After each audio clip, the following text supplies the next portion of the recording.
Auto insurance can all seem the same until it comes time to use it. So don't get stuck paying more for less coverage. Switch to USAA Auto Insurance and you could start saving money in no time. Get a quote today. Restrictions apply. USAA.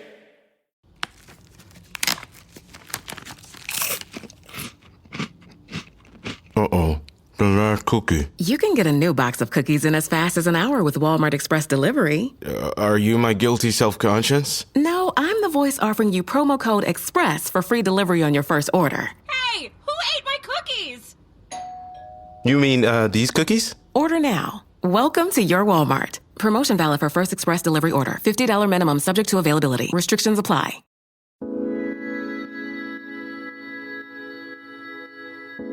Hi everyone, welcome to Living Well with Janet, where we explore different health and wellness topics to enrich our ever-evolving personal practices. I'm your host, Janet.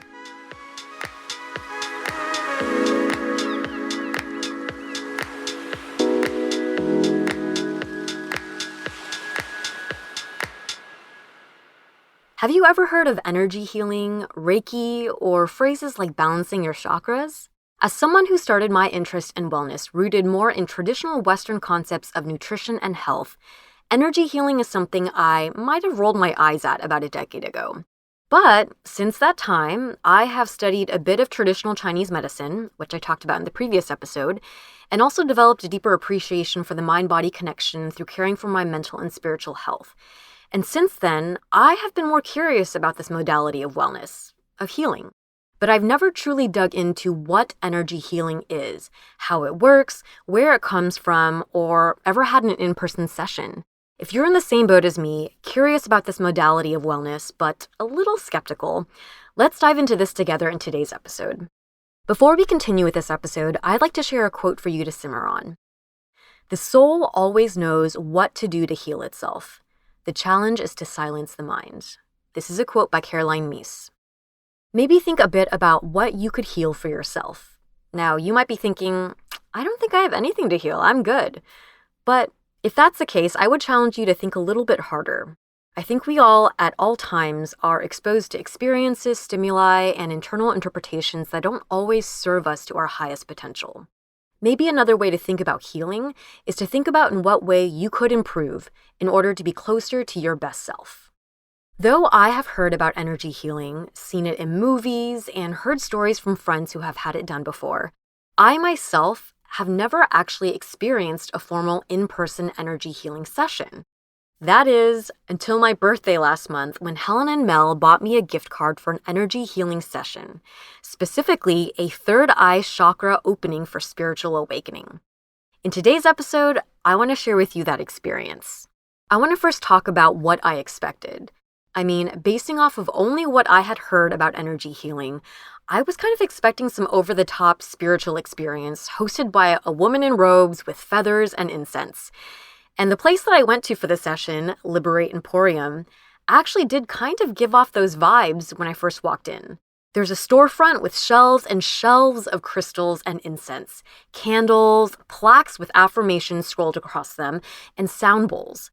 But when I checked in for my session, a very unassuming woman with a short blonde pixie cut, wearing a baseball hat, Hurley sweatshirt, and jeans greeted me. She led me to the back of the shop where there were individual rooms, kind of like at a massage place. We walked down the hall and went into the furthest room, a brightly lit space with a window, table and chairs, a TV screen, and what appeared to be a massage table, but with a really comfortable bed pillow and large throw blanket on top. The room was decorated to feel almost like someone's house, very cozy and welcoming. She motioned for me to sit in a chair by the table and sat down herself in an opposing chair. And then she asked me if I had ever had an energy healing session before. I said, nope, this is my first time. She then asked if I had ever meditated or had a massage before, and I said yes. And she responded, well, this may be a similar experience.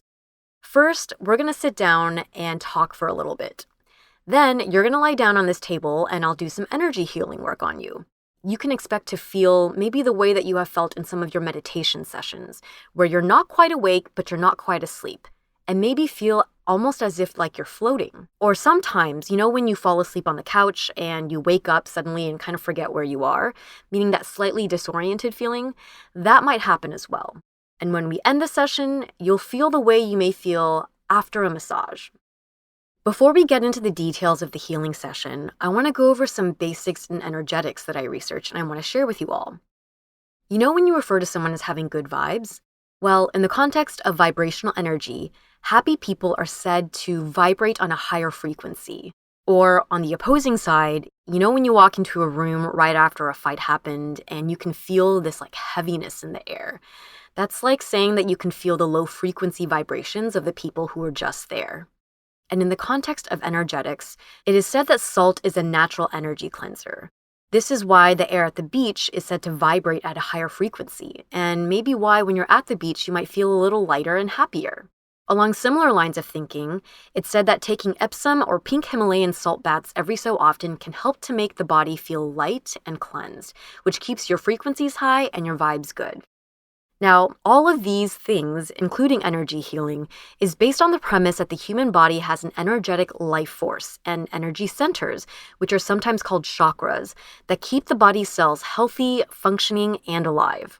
In energy healing, practitioners channel this universal life force or healing energy into the recipient to remove blockages and imbalances in the body so that vitality can be restored. In this way, Reiki masters or other type of individuals like that kind of serve as a guide or a healer. There are also many schools of energy healing. For example, Reiki is a Japanese tradition of energy healing dating back to the early 20th century. And in another part of the world, in ancient Hindu texts, they describe energy transmission centers of the body as the 7 chakras. And in traditional Chinese medicine, meridians are considered pathways in the body through which energy flows and are a fundamental concept for the application of acupuncture, qigong, etc. And even in Western medicine, there is such a thing as therapeutic touch, or otherwise sometimes called the healing properties of physical human touch. And these are pretty popularly acknowledged and implemented in nursing practices. There's also, things like reflexology, massage, light therapy, tapping, etc. Now, I want to recognize that reviews of the scientific literature on energy healing have concluded that there is no evidence supporting clinical efficacy, that research and reviews supportive of energy medicine have been faulted for containing methodological flaws, and that positive therapeutic results have been attributed to known psychological mechanisms. Like I said, I walked into this session still maintaining a pretty healthy amount of skepticism.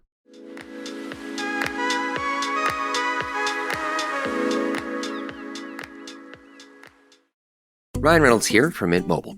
I don't know if you knew this, but anyone can get the same premium wireless for $15 a month plan that I've been enjoying. It's not just for celebrities. So do like I did and have one of your assistants switch you to Mint Mobile today.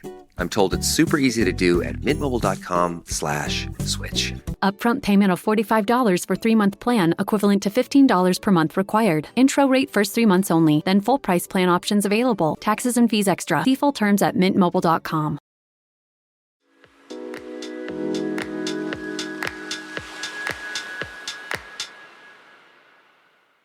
So let's get back to the session. After she gave me the rundown on what to expect and what we were going to be doing, she got started. She began asking questions about what was going on in my life, anything in particular that I was working through, anything that I had on my mind. I shared with her some of the things that many of you listeners of ABG probably already know about.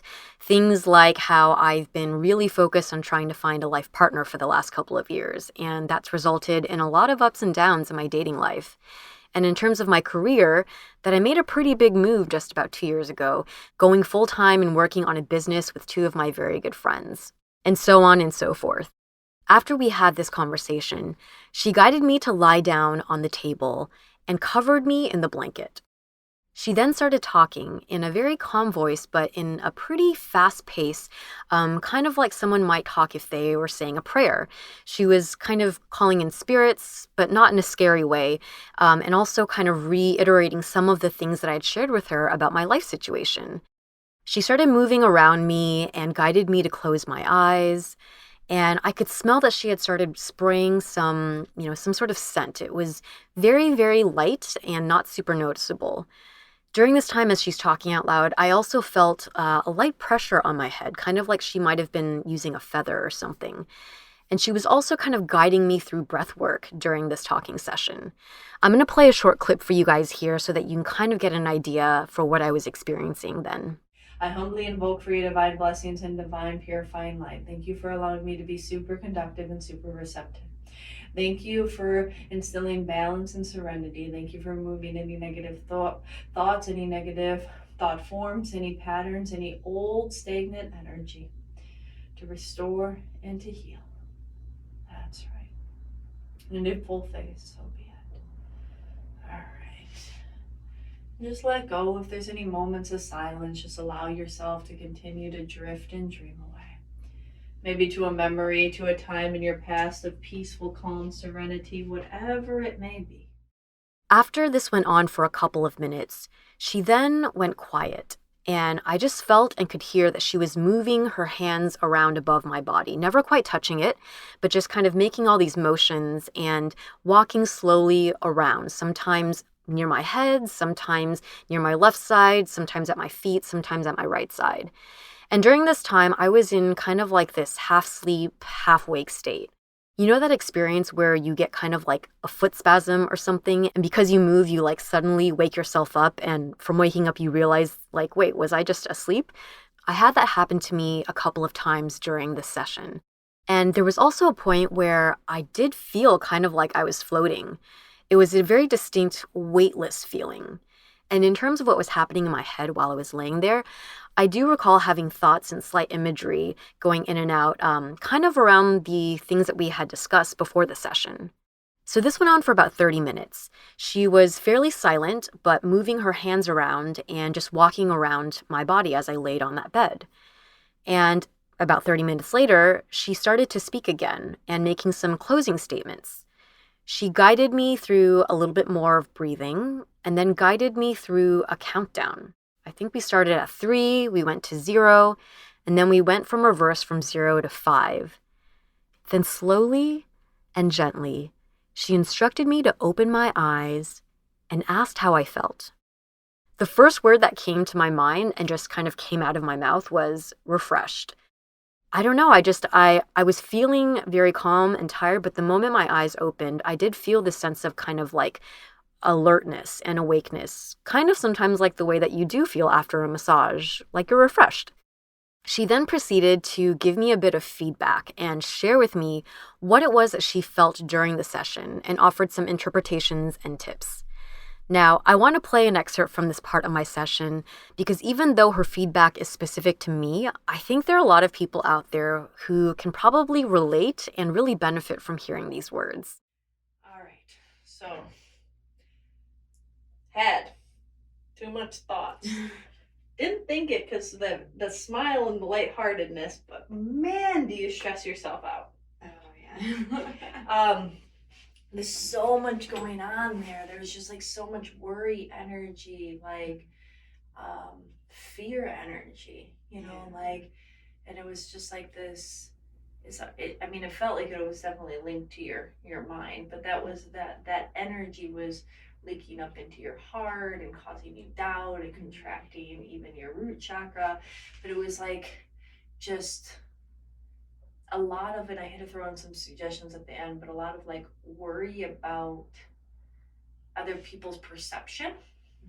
And that was like coming across like really, like this like critical voice of yourself, and that like critical voice isn't coming because of you criticizing yourself. It's because it's like you taking the eyes of another and you're filtering through. Does that make sense? Yeah. And so it's really getting to that place that it's okay to like just play and embrace and just view life as a game, like just have fun, right? And then this is like, I was trying to infuse that energy of just play, just fun, just letting like, nothing's that serious, right? And nothing deserves that much of your worry energy because it all ends up working out. If maybe in the next few days or so that you could take some time and like think about maybe a couple periods in your life of when you were, you allowed that worry energy to take over you, and you were so fearful, but then like maybe months later, years later, whatever it is, that you actually look back and you're like, oh, not only did that all work out, it kind of worked out great. Yeah. Right? I just want you to remind your mind of a couple of those scenarios, right? Because we really got to build that like certainty and self-trust in yourself a little bit stronger. And that is just going to unlock you into so many different ways.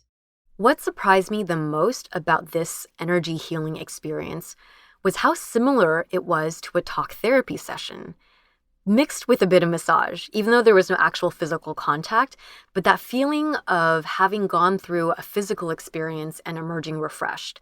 Or, maybe something like a light yoga session or a meditation session. I also observed that when I came into this, I thought that there were just different types of energy healing you could have, kind of like you could pick services a la carte off a menu. But after going through this, I realized that it's a lot more like a counseling session, wherein she kind of does an intake, performs her diagnostics, and then the energy healing session will involve anything she feels is necessary to help you get to a more restored and balanced state.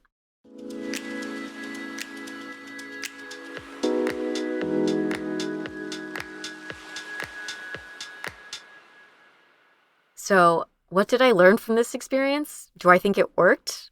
I think it was one of those, I heard what I needed to hear at the right time from the right person and in the right place situations. Her message for me was that the world meets you at and gives you what you allow yourself. By opening up, I would receive what is beyond my wildest dreams, more than me with my limited human mind can imagine. To trust what happens in life will be better than what I could have ever imagined. And when I think of my skeptical past self reflecting on the fact that research and reviews on energy healing have been faulted for containing methodological flaws and that positive results have been attributed to known psychological mechanisms. But isn't our psychology powerful enough to dictate our reality? If the effect of energy healing is psychological, isn't that still a very real effect? Put another way, perhaps it works if you believe or allow it to work. Remember, the soul always knows what to do to heal itself. The challenge is to silence the mind. If you've experienced an energy healing session as well, I'd love to hear about it. You can leave a comment in our IG post for this episode, which is a short reel that I put together of my first energy healing experience, which my healer, Christina, at Liberate Emporium in Los Feliz, was gracious enough to allow me to film. Thank you for listening to this episode of Living Well with Janet. I can also be found on Asian Boss Girl, the podcast for the modern-day Asian American woman, with my good friends Helen and Mel, who are also hosting their own shows, which you can catch on the same feed, new episodes every Tuesday. You can follow ABG on Instagram at Asian Boss Girl and me, Janet, at Janet W. That's Janet, the word double, and the letter U.